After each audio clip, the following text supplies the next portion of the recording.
जय माता दी मित्रों, मेरा नाम पंडित प्रकाश जोशी। स्वागत है मेरे YouTube फेसबुक चैनल एस्ट्रो आज में। मित्रों, आज हम बहुत महत्वपूर्ण बारे में चर्चा कर रहे हैं, यानी कर्क राशि का कैसा रहेगा साल 2023 गोचर सिद्धांत के अनुसार, उसके बारे में इस कार्यक्रम में चर्चा करेंगे।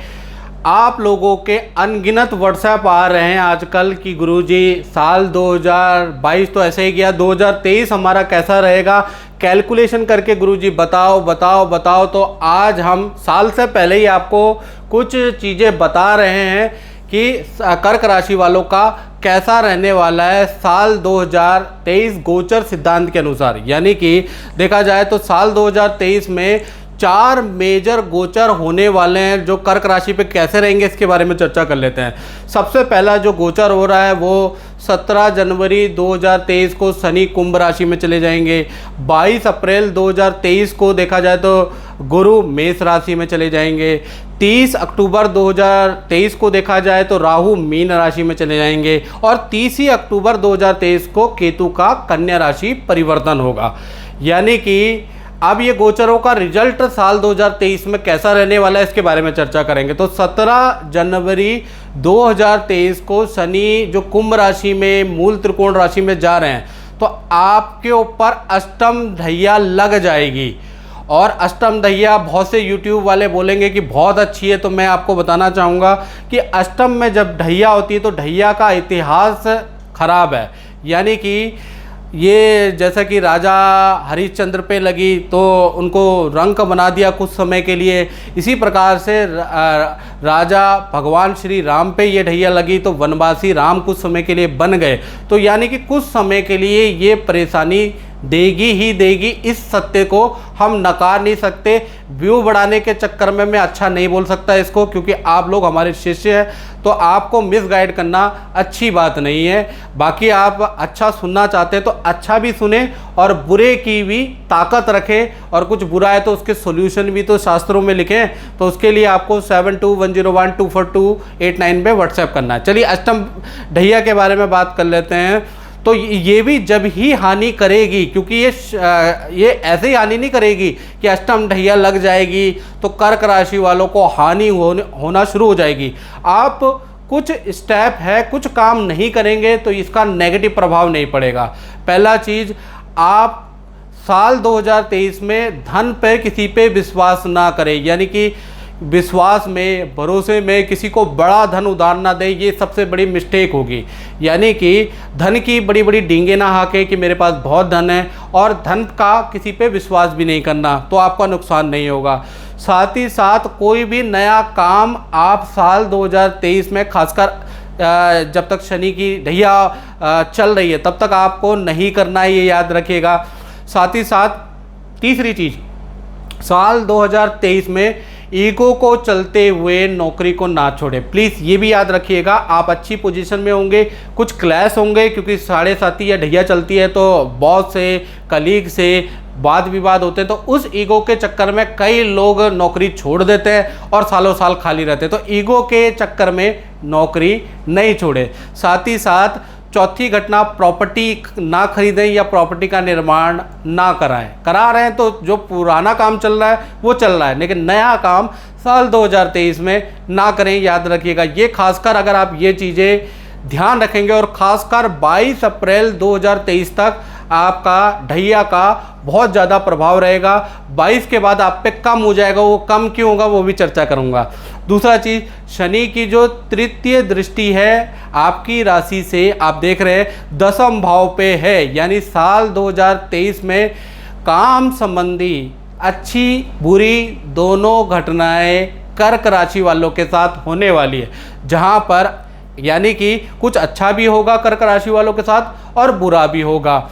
तो जहाँ पर नौकरी में, पद धन में आपकी वृद्धि होगी, वहाँ पर आपको काम कठिन मिलेगा या आपका ट्रांसफ़र गलत जगह पे हो जाएगा, ऐसा योग होगा। साथ ही साथ जहाँ पर व्यापार में आपको ऑर्डर बहुत अच्छे मिलेंगे साल 2023 में, वहाँ पर मशीन बहुत ज़्यादा ख़राब होने लगेगी, कर्मचारी नखरे करने लगेंगे, कर्मचारियों के विवाद से आप परेशान रहेंगे। तो कुल मिला के अच्छा भी होगा और ख़राब से भी आप टेंशन में रहेंगे, खासकर 21 अप्रैल तक तो बहुत ज़्यादा। उसके बाद देखा जाए तो शनि की 7वीं जो दृष्टि, आप कुंडली देख लीजिए, इस पे धन भाव पे होने से क्या होगा, ये दृष्टि बहुत शुभ है, यानी कि आपका धन का फ्लो यानी धन की स्थिति साल 2022 से बहुत अच्छी रहने वाली है। हाँ, टेंशनें हैं, लेकिन साल 2022 से 2023 धन के मामले में काफ़ी अच्छा है। साथ ही साथ शनि की जो 10वीं दृष्टि है आपके पंचम भाव यानी संतान भाव में पड़ रही है, यानी कि संतान की शिक्षा पर इसका प्रभाव पड़ेगा। संतान फील्ड चेंज कर सकती है साल 2023 में, कोशिश करें कि ना करें। अगर उन्होंने न्यू एडमिशन लिया है तो फील्ड चेंज यानी कि संतान अपने सिलेबस से खुश नहीं होगी, आपसे जिद करेगी कि मुझे फील्ड चेंज करना है, वो ना करें।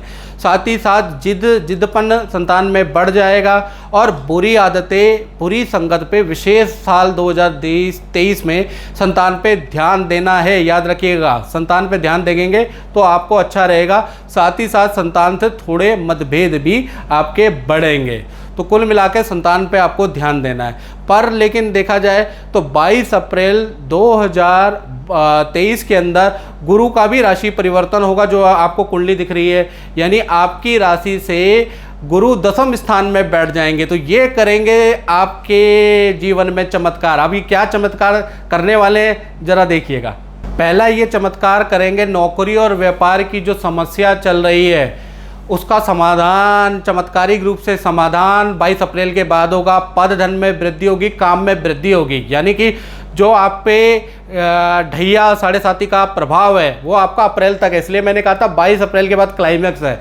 उसके बाद देखा जाए जो 5वीं दृष्टि धन भाव में पड़ रही है, तो धन संबंधी जो आपके फ्लो पहले भी अच्छे थे और अच्छे हो जाएंगे, यानी कि धन की स्थिति कर्क राशि वालों के साल 2023 में बहुत बहुत बहुत अच्छी है, यानी 2-3 सालों से अच्छी साल 2023 में। साथ ही साथ गुरु की 7वीं दृष्टि चतुर्थ भाव में है, यानी कि घर के अंदर कोई मांगलिक कार्य होगा, यानी कि घर के अंदर विवाह या संतान संबंधी मांगलिक कार्य के योग बन रहे हैं। साथ ही साथ देखा जाए भूमि संबंधी मांगलिक कार्य भी बृहस्पति कराएगा, यानी कुछ लोगों के जिनकी बड़ी संतान है तो उनका विवाह या संतान से संबंधित मांगलिक कार्य होगा, और कुछ लोग जो यंग है तो उनका प्रॉपर्टी से संबंधित या तो प्रॉपर्टी का रेनोवेशन होगा, प्रॉपर्टी खरीदेंगे या प्रॉपर्टी बेचेंगे। प्रॉपर्टी भाव एक्टिव है तो प्रॉपर्टी से संबंधित कर्क राशि वालों का कुछ ना कुछ होने वाला है। साथ ही साथ गुरु की जो 9वीं दृष्टि है वो देखिएगा, वो रोग भाव यानी 6ठे भाव में है, यानी कि थोड़ा बीमारी जरूर बढ़ जाएगी, क्योंकि गुरु क्या है, हाथ पैरों में दर्द की प्रॉब्लम में ज़्यादा बढ़ा देता है, गठिया बाई की प्रॉब्लम में ज़्यादा बढ़ा देता है, शुगर यानी मीठा कर्क राशि वालों को कहीं ना कहीं खाने का मन 2023 में ज़्यादा करेगा, लेकिन कंट्रोल करिएगा क्योंकि शुगर पे आपको ध्यान देना है। साथ ही साथ देखा जाए तो पुराने जो आपके वाद विवाद है, कोर्ट केसेस है, सरकार में सरकारी फाइल कोई फंसी हुई है, उसका हल भी साल 2023 में निकलेगा। साथ ही साथ ये जो 9वीं दृष्टि है आपको विदेश यात्रा भी कराएगी, यानी आप विदेश घूमने भी जाएंगे, ये भी बृहस्पति का चमत्कार होगा। बस मीठा कम खाइएगा क्योंकि शुगर होने की ज़्यादा चांसेस है।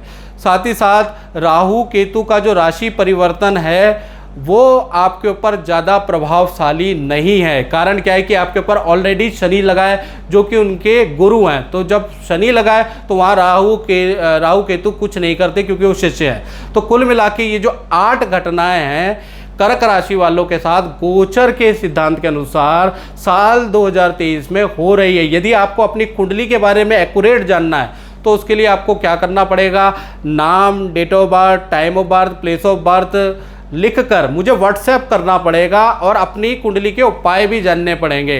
देखिए टीवी में या यूट्यूब में कार्यक्रम देख के यदि सब करोड़पति बन जाते तो हम लोगों को मेहनत ही नहीं करनी पड़ती ना मित्रों, या एक्टर को मेहनत नहीं करनी पड़ती, जो मूवी आप देखते हैं, मोदी जी को भी मेहनत नहीं करनी पड़ती। तो कुल मिला के ये है कि आपको अपने प्रोजेक्ट के लिए प्रयास तो करना पड़ेगा, और प्रयास के लिए भाग्य बदलने के लिए आपको एक प्रयास करना है, जो भी आप मन में सोच रहे हैं, क्योंकि साल 2023 कई सालों से बहुत अच्छा है कर्क राशि का। तो प्लीज़ अपनी कुंडली दिखा लीजिए।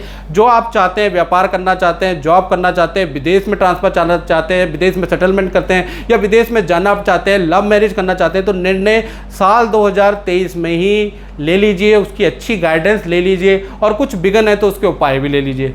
तो मित्रों, इस कार्यक्रम में बस इतना ही। मुझे दीजिए इजाज़त। जय माता दी।